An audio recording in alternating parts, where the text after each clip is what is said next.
la mayoría de las personas no hacen una evaluación crítica interna para identificar cuál es su tipo de liderazgo. Hola, este es otro episodio de Aquí se trabaja doble. Bienvenida, Natalia. Gracias. Natalia es psicóloga y consultora de directivos para empresas. Y te he invitado porque me parece muy importante que todos los emprendedores, empresarios y personas que están creando proyectos y que están en este camino de sostener sus proyectos, nos cuentes desde el lado psicológico y como consultora cómo pueden continuar atravesando todos sus miedos y sus fracasos, cómo motivarse, cómo ayudar al liderazgo. Entonces, primero que todo, pues, cuéntanos sobre ti, cómo encontraste tu camino como psicóloga y como consultora. Y bueno, bienvenida. Bueno, pues muchas gracias por la invitación. Y bueno, me presento un poco. Mi nombre es Natalia Hoffman, colombiana, ¿cierto? Soy psicóloga de profesión y llevo más o menos unos 14 años ejerciendo el mundo de la consultoría empresarial, sobre todo en proyectos con multinacionales tecnológicas muy grandes alrededor del mundo. Y también a paralelo llevo 7 años trabajando como terapeuta porque hice una maestría en bienestar emocional, en temas de mentoring, coaching, muy enfocado a trastornos de ansiedad, pero también cómo poder extrapolarlo a entornos empresariales, ¿no? Porque dentro de las motivaciones, digamos que yo siempre he tenido y desde muy pequeña tuve como un llamado al ayudar a las personas y como una pasión intrínseca por las personas, por el comportamiento humano. Y he decidido desarrollar mi carrera profesional por estos dos ámbitos que considero que son muy importantes, y es la salud mental como un pilar central, dentro de los procesos, pero cómo poder implementar o llevar a los entornos institucionales empresariales la salud mental y lo que vendríamos a hablar de el liderazgo sano, o la forma como más funcional de poder liderar equipos de alto impacto. Entonces, un poco ha sido esta polaridad entre los entornos de empoderamiento individual y luego el desarrollo de habilidades para el desarrollo de equipos de alto impacto. Entonces, esto es un poco lo que he venido haciendo por los últimos 14 años. 14 años. Sí, que el tiempo pasa súper rápido. Comencé trabajando para sectores como banca, aseguradoras, para nombrarte algunas empresas importantes con las que he colaborado, por ejemplo, proyectos con Experian, con Citibank, con P&G.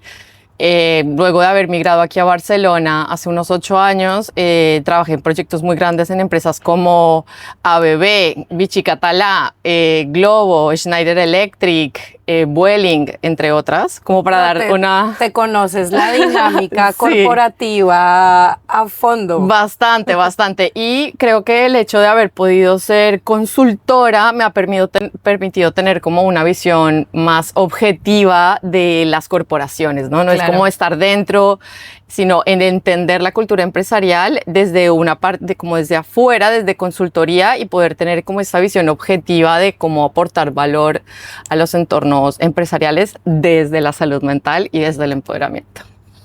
Genial, me parece súper interesante porque sabemos que se generan muchos conflictos entre tu jefe o el director o tus mismos compañeros. Total. De tu trabajo en equipo, a desarrollar diferentes habilidades blandas, ¿no? Que se llaman, aparte de las técnicas, ¿no? Pero yo creo que las blandas tienen mucho más peso porque son las que te ayudan a poderte desarrollar, pues como a involucrar como adaptarte. y adaptarte en un entorno. Cuando, por ejemplo, ahora que nosotros vivimos en Barcelona, pues trabajamos con diferentes culturas, ¿no? O sea, personas de diferentes países que tienen su propia cultura, su propia manera de comunicarse, su propia manera de tomar decisiones. Entonces, como que primero me gustaría de pronto que nos contaras cuáles son los problemas que más se ven, ¿no? Como más usuales. Y un poco siguiendo lo que has mencionado, es muy gracioso porque a veces vemos el conocimiento como algo rígido, ¿no? Como una necesidad, pero dentro de los procesos empresariales, lo que nos hemos dado cuenta es que realmente el conocimiento es transferible, o sea, de una persona a otra persona, pero los esquemas de valores o los llamados soft skills o habilidades blandas, esto es un eje central para realmente generar proyectos a largo plazo, porque yo puedo meterme a un curso específico, puedo especializarme en algo más técnico, pero si no tengo un esquema de valores centrales que me permita homogeneizar e integrar esos conocimientos técnicos, al final el conocimiento se queda ahí, ¿no? El valor agregado la mayoría de las veces está en las habilidades blandas y el poder tener herramientas que nos permitan potencializar los aspectos más técnicos, pero también, exacto, y lo que nos genera también entornos de trabajo más sanos. Sí, claro. Porque no son centrados únicamente en la función a priori, sino en como una visión estratégica, una capacidad de resolver problemas en todo eje y habilidades como, por ejemplo, el liderazgo, la comunicación asertiva, la escucha activa, son las que nos permiten generar realmente proyectos a largo plazo y tener una curva de proyección y de crecimiento que sea mucho más estable que si nos centramos exclusivamente en los aspectos técnicos. Entonces creo que dentro de las organizaciones, y para responder tu pregunta, se ve mucho esto, ¿no? Se ve que hay muchas corporaciones que le dan mucho valor a la parte técnica, se les olvida la importancia de evaluar competencias blandas o hacer un análisis integral del entorno para ayudar a potencializar estos equipos de poder. ¿Sí? No es lo mismo tener un equipo de 10 perfiles súper técnicos, pero luego no tienen habilidades sociales, no tienen esquemas de planeación, no tienen escucha activa, no tienen capacidades de trabajo en equipo. Tú, aunque tengas un equipo de cracks, ¿qué haces con todo esto? Si no se comunican. Claro. O si no tienen un objetivo en común, o si no tienen herramientas que les permitan extrapolar la parte técnica y luego generar entornos mucho más fuertes, enriquecidos por el desarrollo de estas habilidades blandas. Entonces creo que las empresas ahora están migrando a entender la importancia de tener personas polivalentes que tengan una habilidad para aprender cosas técnicas, pero que tenga un set de soft skills o de habilidades blandas que les permitan adaptarse a entornos cambiantes. Porque también vivimos en un mundo muy cambiante y esta adaptación es indispensable. Sí, hay algo que siempre escucho y es que las empresas ahora valoran mucho la adaptación al cambio. O sea, que si tú pones en tu currículum habilidad adaptación al cambio, es como que ya tienes 5 puntos más para pasar a la siguiente entrevista, ¿no? Claro. Pero, claro, yo lo puedo poner en mi currículum, ¿no? Pero a ver si de verdad tengo esa habilidad. ¿Cuáles son las habilidades que son más difíciles de encontrar en un directivo o en un puesto alto? Claro. Yo creo que una de las habilidades más difíciles no de encontrar, sino de desarrollar, porque yo creo que al final el mercado ofrece una diversidad muy grande de talento.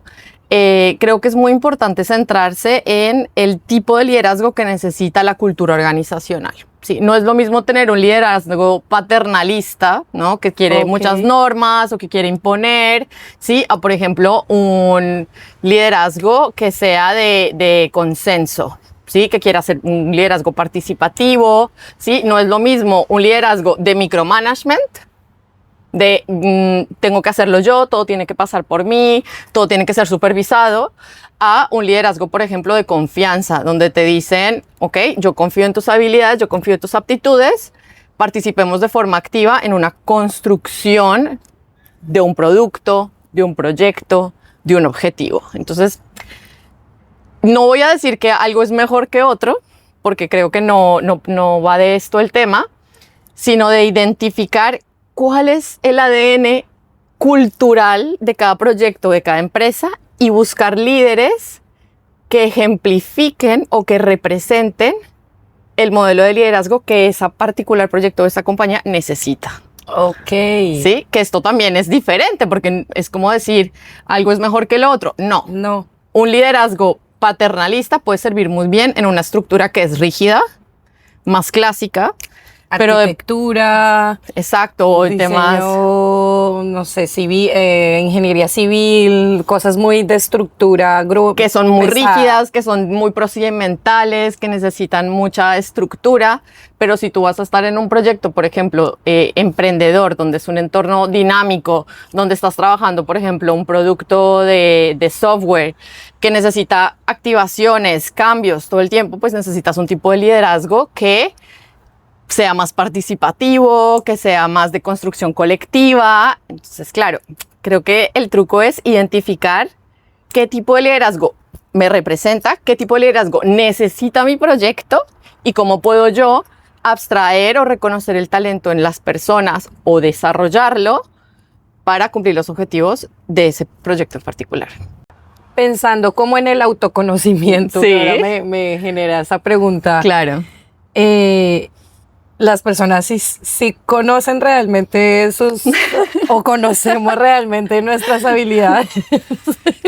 Es una muy buena pregunta porque digamos que la respuesta obvia sería que sí, pero realmente en la realidad no. La mayoría de las personas no hacen una evaluación crítica interna para identificar cuál es su tipo de liderazgo. Hay veces que ni siquiera sabemos que hay diferentes tipos de liderazgo. Claro, no, pues hasta ahora me entero. Exacto, entonces creo que también parte mucho de el poder educar, ¿no? Y el poder hablar de estos temas de forma más transversal para darle más visibilidad y que podamos reconocer esto en nosotros mismos. Porque así como lo hablamos de liderazgo, también se puede ver en cualquier otra aptitud o soft skill o habilidad blanda, pero porque no tenemos estas herramientas de autoconocimiento y autorreconocimiento. Claro, claro. En ningún lado te hacen un test o una presentación sobre todos estos temas. Exacto. Y pasa lo mismo con la salud mental.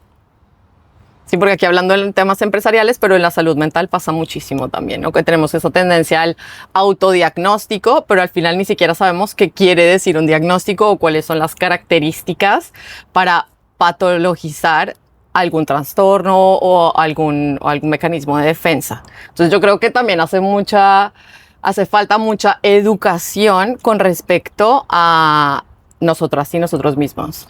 Entonces por eso es que yo no sé si todavía se sigue haciendo, pero muchas empresas hacen, pues, cuando pasas por muchos filtros de entrevistas, primero te hacen como estos test que es de dibuja un muñequito Sí. con sombrilla y entonces si no dibujas suelo es porque significa tal. Sí, Todo sí. esto es como para quizás también identificar cosas no inconscientes que tiene la persona que no Total. es capaz de, porque no tiene ese autoconocimiento, ese reconocimiento de cómo es, entonces Sí. hay que hacer como este tipo de exámenes. Sí, digamos que antes eran más test proyectivos, o sea, esto era como más un legado de los como late 80s, Ok. como los 90s, un poco los 2000.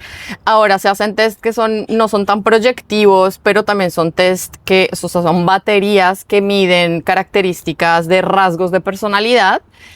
Y muchas empresas lo utilizan, pero ahora de forma más dinámica, cada vez las empresas están dejando más rezagados los tests y se hacen entrevistas a profundidad con preguntas de resolución situacional, o sea, de cómo resuelvo yo una situación en particular. Entonces es más como de las manos a la obra, ¿no? Entonces, ante esta situación, ¿qué hiciste? Ante este problema, ¿cómo lo manejaste?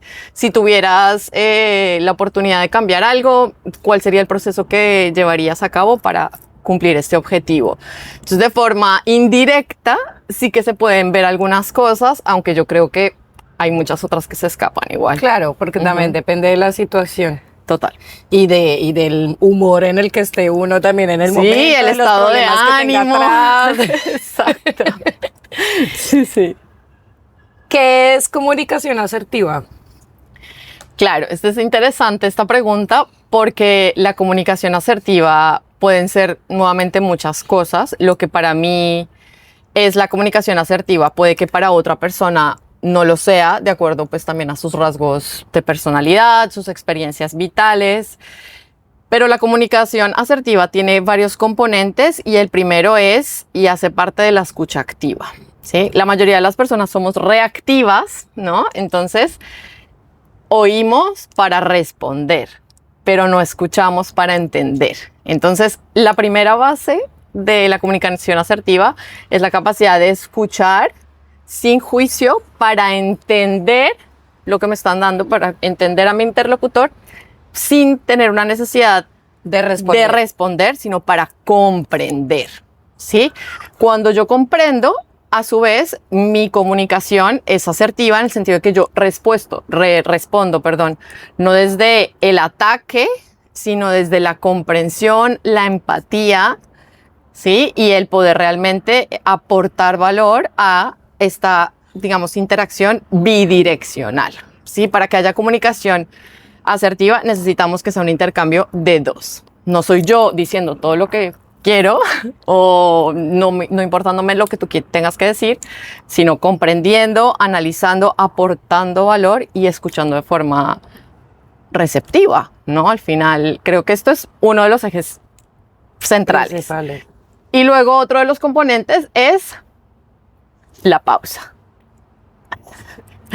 Entonces es como, bueno, pero ¿por qué la pausa, no? Y la pausa dentro de la comunicación es muy importante porque nos permite tomar un momento para escoger las palabras que mejor se ajustan a lo que necesitamos expresar en ese momento. ¿Sí? Sí. Entonces es la capacidad de tener una actitud de mindfulness.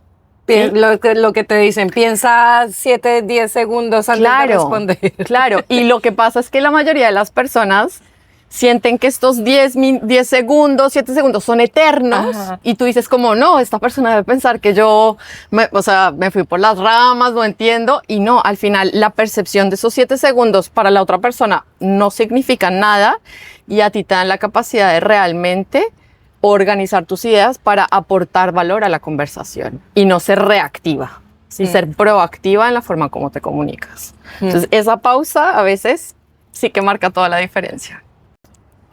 Ahora me estabas comentando sobre el identificar el ADN de la persona que esté alineada con el proyecto, la empresa o pues la dinámica de la empresa. ¿Cómo identificar el propósito de la persona y por qué es tan importante el propósito personal con el desarrollo profesional en una empresa? Aquí me gustaría hablar de irnos un poco como a la parte más psicológica, ¿listo? Y para dar un poco de contexto, desde los 70s, los 80s, la mayoría de las investigaciones longitudinales se habían basado, por ejemplo, en los trastornos, en las patologías, en las cosas que eran como negativas, las enfermedades de las personas. ¿Qué pasó? Luego se vio que a nivel de la población, el porcentaje de personas que tienen una patología es muy bajo. Entonces los científicos empezaron a decir, ¿y por qué no empezamos a investigar las cosas que nos hacen bien? En vez de investigar lo que nos hace mal, lo que no nos gusta o lo que nos genera malestar, ¿por qué no empezamos a investigar lo que nos hace bien, lo que nos hace potencializarnos y tener como una sensación percibida de satisfacción de vida, de felicidad? Entonces se empezaron a hacer muchos estudios longitudinales, primero enfocados en la felicidad, y era ¿qué nos da felicidad, ¿no? A las personas? ¿Cómo nos podemos sentir realizados, realizadas, ¿no? Y lo que encontraron estas investigaciones longitudinales es que la verdad, el propósito vital de las personas no es la felicidad y no tendría que ser la felicidad, pero esta es la idea que nos vendieron en los 90s, los 2000. Hoy en día todavía nos venden esta idea de hay que ser feliz, hay que perseguir la felicidad, tienes que hacer lo que te gusta, ¿no? ¿Qué demostraron estas investigaciones? Que la felicidad es una emoción, digamos que tenemos emociones y tenemos sentimientos. Las emociones son biológicas y son adaptativas, o sea, cumplen un propósito vital. Los sentimientos son emociones complejas que a través de tu esquema de valores y tus experiencias vitales se permiten que se prolonguen en el tiempo. Entonces, una emoción primaria, o sea, la felicidad, dura 10 segundos, 60 segundos en el cuerpo de las personas. Okay. Pero, por ejemplo, la autenticidad, que es un sentimiento, es cuántica, o sea, puede tener una durabilidad infinita, ¿sí? Entonces, ¿qué pasó? ¿Cuáles fueron estos descubrimientos? Dijeron la importancia de la autenticidad en los procesos de satisfacción personal. Entonces, ¿por qué hago esta introducción? Porque cuando estamos tratando de reconocer nuestro ADN empresarial, el de nuestro proyecto, es muy importante que nos tratemos de hacer las preguntas de ¿qué me hace a mí ser auténtica o auténtico? ¿Cómo yo me quiero ver o cómo quiero que el mundo me vea? ¿Cuál es mi autopercepción, mi autoimagen y cuál es la percepción que quiero que tengan las otras personas? ¿Sí? Entonces, ¿qué pasa? A veces hay que tomar como un pasito atrás, tratar de tener como este diálogo interno donde la pregunta sea, ¿quién soy yo? Vaya pregunta. ¿Qué quiero mostrar? ¿Sí? Y cómo quiero que me vean. Y esa es la verdadera autenticidad. O sea, esto es lo que realmente va a determinar que tengamos un nivel de percepción positiva mucho más prolongada en el tiempo. ¿Sí? Entonces, cuando hablamos de escoger nuestro ADN o de nuestros proyectos personales, muchas veces nos centramos o las personas se centran en resolver un problema, en ofrecer un producto, ¿sí? En suplir una necesidad, pero muy pocas veces decimos, bueno, pero ¿cómo yo puedo suplir esta necesidad o puedo tener este producto generando un valor auténtico desde mi potencialidad, desde mis competencias? ¿Sí? Y aquí es donde marcamos la diferencia, porque muchas personas salen corriendo a tratar de resolver problemas, a crear cosas, pero no se han hecho este proceso de retrospección de pensar, bueno, pero ¿cuál es el valor? Que sea coherente conmigo. Con tus creencias, con tus valores. Y que me hace auténtica a mí, porque al final, si yo soy auténtica conmigo misma, el valor añadido y percibido de las otras personas es mucho más alto.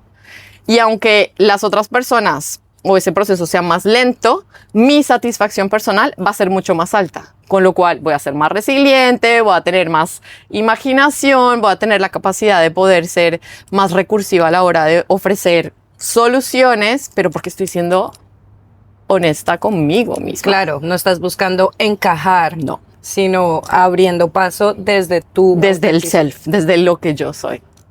Sí. Y creo que esto es un valor añadido y sobre todo a los emprendedores y las emprendedoras, una invitación de cuál es ese valor de autenticidad que tú le estás dando a tu negocio, a tu proyecto, cuál es esto que te hace a ti único, que quieres realmente reflejar hacia los demás. Y esto es lo que realmente te ayudará a tener mucho más éxito y luego a poder construir proyectos de mucha mayor durabilidad.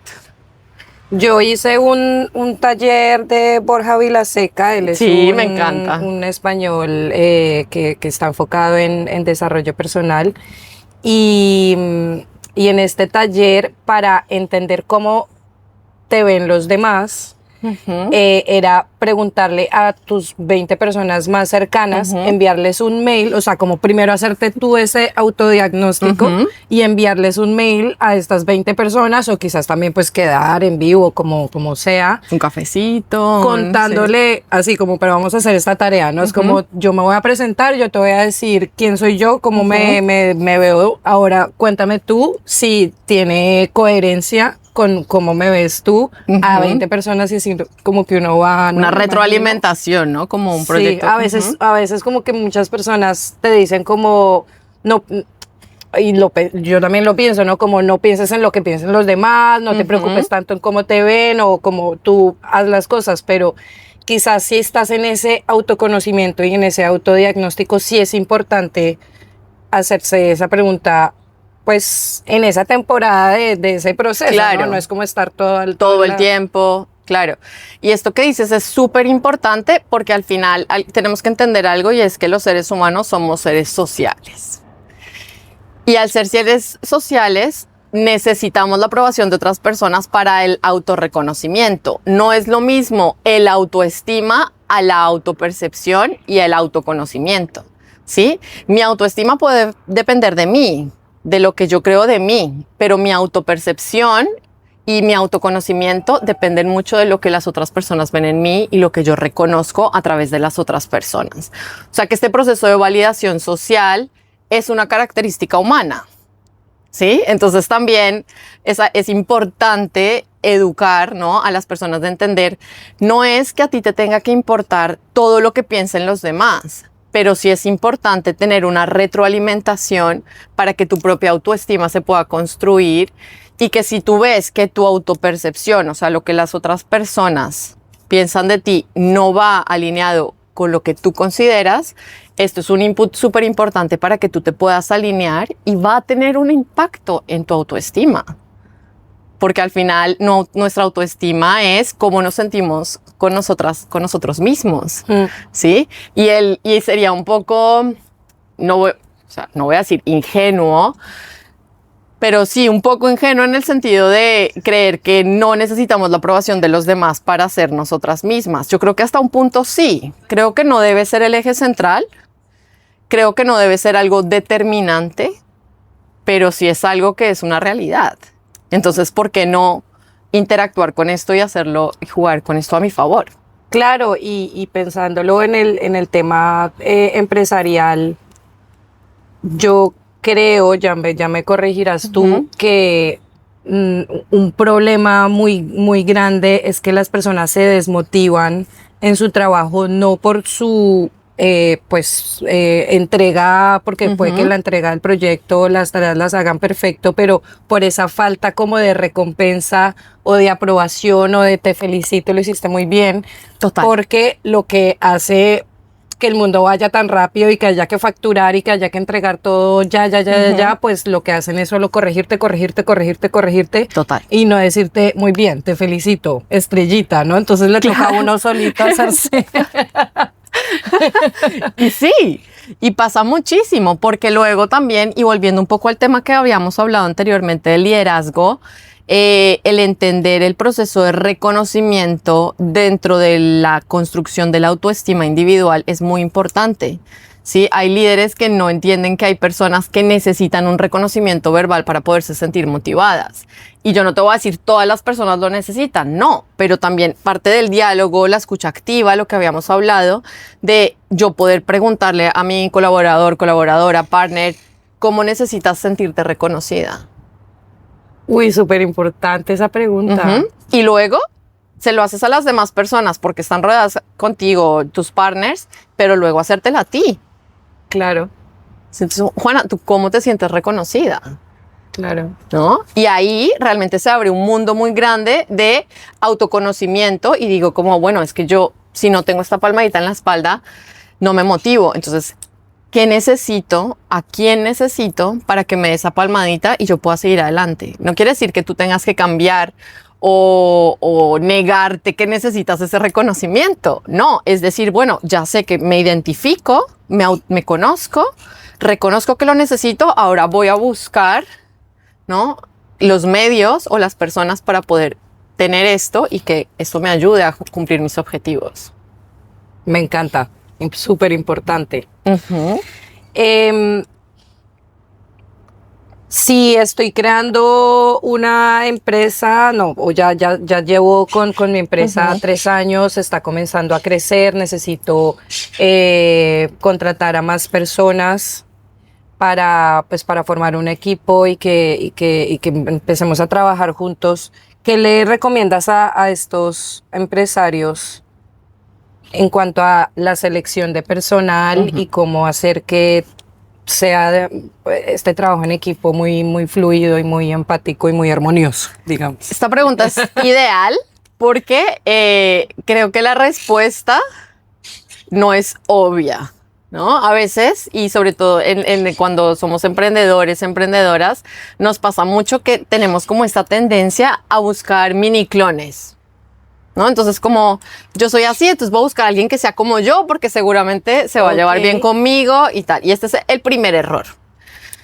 Porque el éxito está en la complementariedad. Cuando tú vas a empezar a formar un equipo, tú no necesitas un clon tuyo. Tú necesitas una persona que aporte en lo que tú no puedes aportar. ¿Sí me entiendes? Si yo soy, por ejemplo, soy muy buena dando ideas, pero me cuesta ejecutarlas, yo no voy a ir a buscar otro pensador, otra pensadora y entre las dos filosofar 30.000 ideas. No, yo voy a buscar una persona que sea muy buena operacionalmente y me ayude a coger estas ideas y a transformarlas en realidad. ¿Sí? Si yo soy muy buena técnicamente, si a mí lo que me gusta es desarrollar productos y a mí lo que me va bien es con las herramientas, ¿sí? Tú lo que necesitas de pronto es un líder. Un líder. Uh-huh. ¿Sí? Entonces yo creo que el reconocer desde esa humildad, ¿no? De decir, ¿qué me falta? ¿Qué necesito? ¿Y cómo lo puedo complementar? ¿Sí? Esta es como realmente el éxito de los equipos poderosos. No son personas que se replican como clones, sino es como desde la particularidad, desde la autenticidad de cada persona, podemos lograr tener un objetivo en común, pero potencializando en lo que yo soy buena, en lo que yo soy bueno y en lo que las otras personas me pueden ofrecer.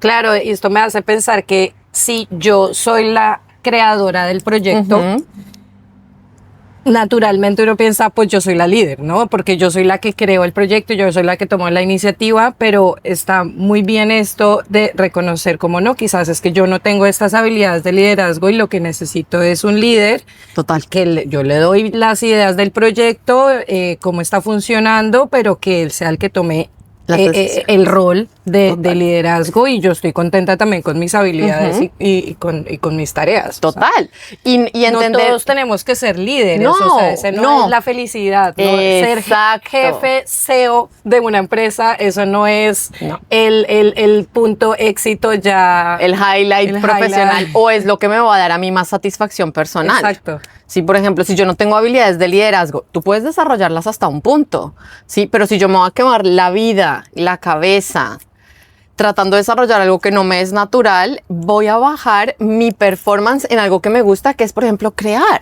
Uh-huh. Sí, entonces, por ejemplo, cuando hablamos de las startups, que pasa muchísimo en las startups, que yo he colaborado con varias startups, a veces la persona, ¿no? el que conceptualiza el proyecto, no termina siendo el líder natural, sino busca una persona, ¿no? Que sea el co-creador, ¿no? O, por ejemplo, busca una incubadora porque sabe que es un espacio que le va a dar procesos porque a ti no te gustan, o no es que no te gustan, pero se te dificultan los procesos. Claro. Entonces yo creo que también esto parte mucho y también yo lo veo como desde una parte más psicológica. Este síndrome del impostor, de la impostora que tenemos a veces, de que creemos que somos Superman, Superwoman, todo lo pueden, todo lo desarrollan, ¿sabes? Y mejor dicho, todo lo hacemos de forma individual y a veces eso es lo que nos aleja de poder tener resultados que perduren en el tiempo porque nos quemamos, nos agotamos. No podemos ser una supermujer, un superhombre todo el tiempo, toda hora, todos los días resolviendo todos los problemas técnicos y la motivación y esto y lo otro. No, entonces el poder bajar el ritmo, decir en qué soy realmente buena, cuál es mi valor, cuál es mi autenticidad aquí y poder unir, reconocer autenticidades que te generen valor y generar un propósito colectivo. Colectivo, exacto. Yo creo que esto es algo que las personas pueden parecer que se obvia o que es obvio, pero no todo el mundo lo pone en práctica, no todo el mundo lo reconoce o no todo el mundo es suficientemente flexible o abierta de decir, venga, voy a dejarme ayudar, ¿sí? Voy a permitir a otra persona que aporte valor en lo que yo sé que yo no puedo aportar. No porque sea menos competente, sino porque de pronto no es mi rol, no es lo que me gusta, no es lo que me sale bien, porque me tengo que forzar, ¿no? Claro. Uh-huh. Vale. ¿Te parece si tiramos este cubito? Claro. Este cubito es para, que no hemos hablado tampoco mucho como a cosas más personales tuyas, uh-huh, como de cuáles son tus sueños, propósitos. Entonces esto es como ahí al azar, si quieres. Ok. Lo tiro así nada más, ¿sí? Ay, caray. Ostras. Lo que tengo pendiente en mi vida. Lo que tengo pendiente en mi vida. Bueno. Tengo varias cosas pendientes en mi vida. Y creo que una de las cosas que tengo más como pendiente, llevo muchos años conceptualizando como lo que yo llamo el backend o la parte como planeación de mi proyecto personal, he tenido como varios, a mí me cuesta ser emprendedora, mira, ahí parte del reconocimiento, ¿no? Yo vengo de una familia muy emprendedora, mi familia, mi mamá, por ejemplo, que tiene su negocio propio, en mi familia siempre han tenido sus proyectos personales, o sea que yo he tenido como muchos referentes, pero reconozco que aunque yo sea muy buena líder, a veces como esto me cuesta. ¿Sí? Entonces creo que algo que tengo pendiente es poder darle vida finalmente a mi proyecto personal y como lanzarlo al mundo, ¿sí? Porque aunque he colaborado para terceros y he hecho mucho la parte del backend de muchos proyectos, el ponerme al frente en el spotlight es algo que aún me cuesta. ¿Y qué crees que, porque se te dificulta? Que Claro, es un poco lo que hablábamos, como que no es natural. Hay gente que es más extrovertida, que es como más outgoing, que no tiene como tanta, bueno, como self-awareness o que, ¿sabes? sí. Yo soy muy perfeccionista, entonces al ser muy Claro. perfeccionista, Piensas mucho. sobrepienso las cosas y entonces pido ayuda y consultas y todo, pero al final digo como no estoy segura, me cuesta tomar la decisión final. Entonces como que el poder ser más resolutiva y decir como venga, le doy vida, que salga como tenga que salir y luego ya lo voy construyendo en el camino sin bajándole un poco la pretensión y al perfeccionismo. Exacto. Eso siempre que es lo nos que hemos hablado acá en este podcast, que el camino se hace al andar. O sea, si no empiezas a andar, no te vas a dar cuenta de qué te gusta, qué no te gusta, qué Total. funciona, qué no funciona. Entonces, nunca en lo que comienzas, o sea, como el primer producto, el primer servicio, lo que estás haciendo el primer mes, nunca va a ser a lo que vas a hacer durante 3 años. Pero Total. por eso hay que lanzarlo. empezar. Sí, Se va como construyendo en el camino. Exacto. todo. Entonces, eso todavía lo tengo ahí Y pendiente. quizás, bueno, podrías incluir a alguien, ¿no? Empezar a comentar a las personas como, oye, mira, Total. tengo ganas de esto. Y seguro ahí aparecerá alguien como, oye, yo también estaba pensando lo mismo, ¿por qué no nos unimos? Analizas tus habilidades. Exacto, básicamente, poner en práctica. Porque sí lo he hecho, pero como te digo, siempre he sido más el backend de las personas que han tenido proyecto y yo he estado ahí como para acompañar los procesos de otras personas Ajá. a que logren esos objetivos. Pero a veces, claro, cuando tú estás al servicio o tienes una actitud más altruista, que es lo que me pasa a mí, yo a veces estoy mucho al servicio de los demás y me cuesta ponerme a mí como protagonista. Como protagonista, entonces quizás lo que te falta es más un community manager o un sí, como estilista, de estilista me refiero a así como, vale, marca personal, que te ayuda a crear la marca personal de publicidad, comunicación, mientras pues tú lo que haces es lo que, lo que sé hacer, ofreces tu servicio, pero que esta persona sea la que ponga tu cara y tu marca. Sí, y tu... luego esto también me da un poco de el tema del estar en el spotlight, de ser mi cara, de todo esto todavía, no sé, es como que estamos trabajando en ello aún, estamos trabajando en ello para, sí, no solo estar al servicio, sino poder también estar yo al frente. Me cuesta. Bueno, ¿te gustaría decir algo más? ¿Algún tema específico que quieras hablar adicional? Sí, yo creo que para motivar, ¿no? a todos los emprendedoras, las emprendedoras, y las personas que quieren montar proyectos personales, dejar un poco la importancia de mantener la creatividad como un eje central de los proyectos, el trabajar mucho con el tema del reconocimiento de la autenticidad. Ajá. Creo que es algo que es súper importante, el no tener miedo a ser diferente o a ofrecer algo diferente o no a replicar, sino romper los ejes, los moldes, ¿no? Sí. Creo que es muy importante. Y también nutrirse de espacios, de personas, de entornos que entiendan la importancia de legitimar el ser individuales y el aportar desde nuestro valor propio sin querer siempre encajar. Creo que esto es algo que es muy importante y nuestra sociedad no nos lo pone muy fácil porque siempre es como, tienes que encajar. Entonces, aquí mi consejo es, no trates de encajar, sé tú misma, sé tú mismo y encuentra tu tribu, ¿sabes? Y creo que esto es lo que nos va a ayudar a tener más éxito, y aunque el éxito sea una consecuencia, vamos a disfrutar el camino, que creo que al final es lo más importante, ¿no? Todo lo que hagamos, intentar que sea disfrutándolo, ¿no? Sacándole provecho, aprendiendo, y no que se vuelva un dolor de cabeza y algo que Sí, yo creo nos quita el sueño, ¿sabes?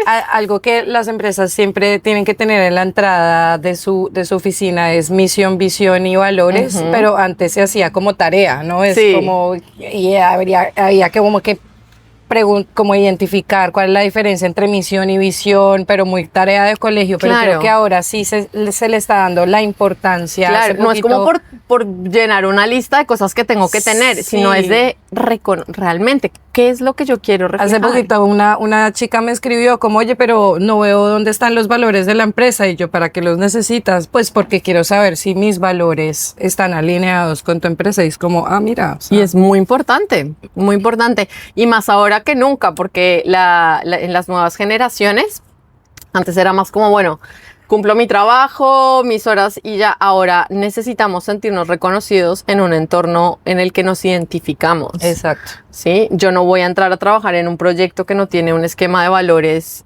o ética que va en contra de mí misma.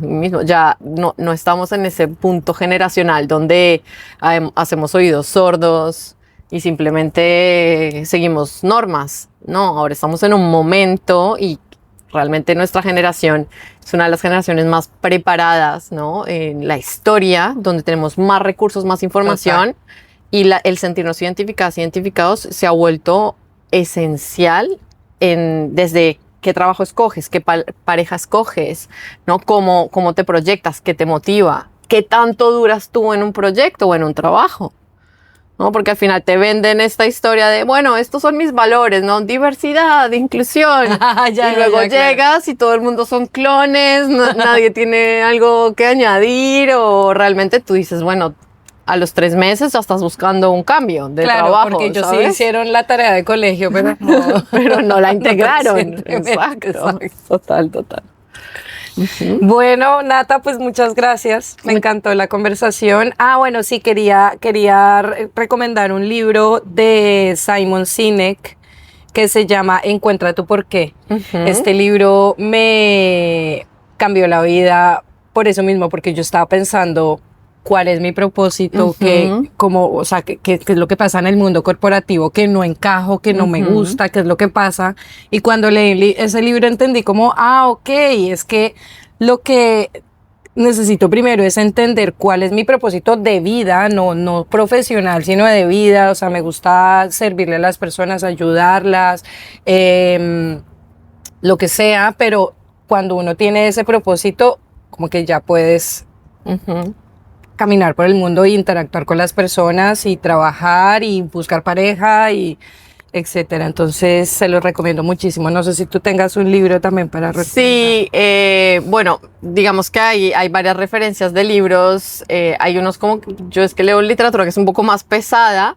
Hay un libro que me gusta muchísimo de un autor que tiene un apellido un poco difícil, te lo quedo debiendo, pero el libro se llama Fluir.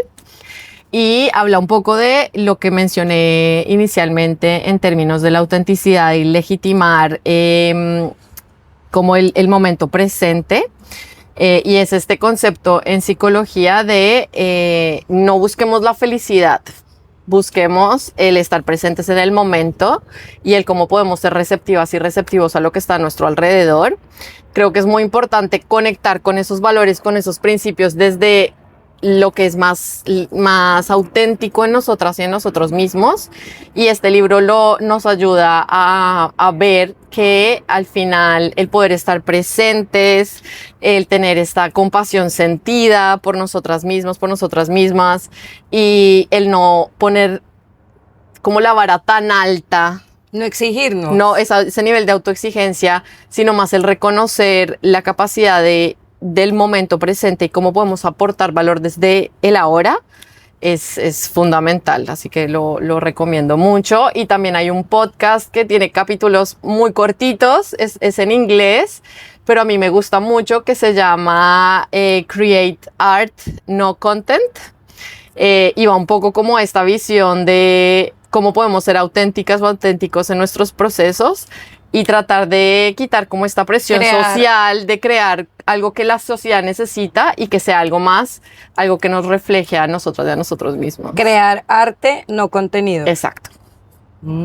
Sí, está muy guay. Son capítulos súper cortitos, pero despiertan como esta creatividad, este flujo de pensamiento y esta autenticidad de la que hablábamos, que creo que es súper importante para, no solo para el éxito de nosotras mismas, de nosotros mismos, sino para nuestra propia autoestima y para realmente tener como un nivel de satisfacción mucho más alto con lo que hacemos, no tan centrado en el resultado, sino dándole mucho valor al proceso, que creo que al final es la meta, ¿no? Si logramos disfrutar el proceso, el resultado de las metas es solo la consecuencia. Es la consecuencia, exacto, sí.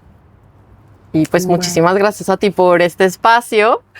Y bueno, esto ha sido un placer. Marta. Gracias a ti. Gracias. Suscríbanse aquí al canal y nos veremos en el próximo episodio. Claro que sí. ¡Amiga!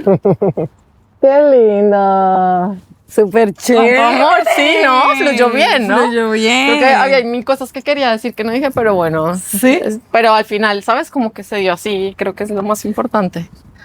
Y ya el sol ahí ya te iba a tostar a ti.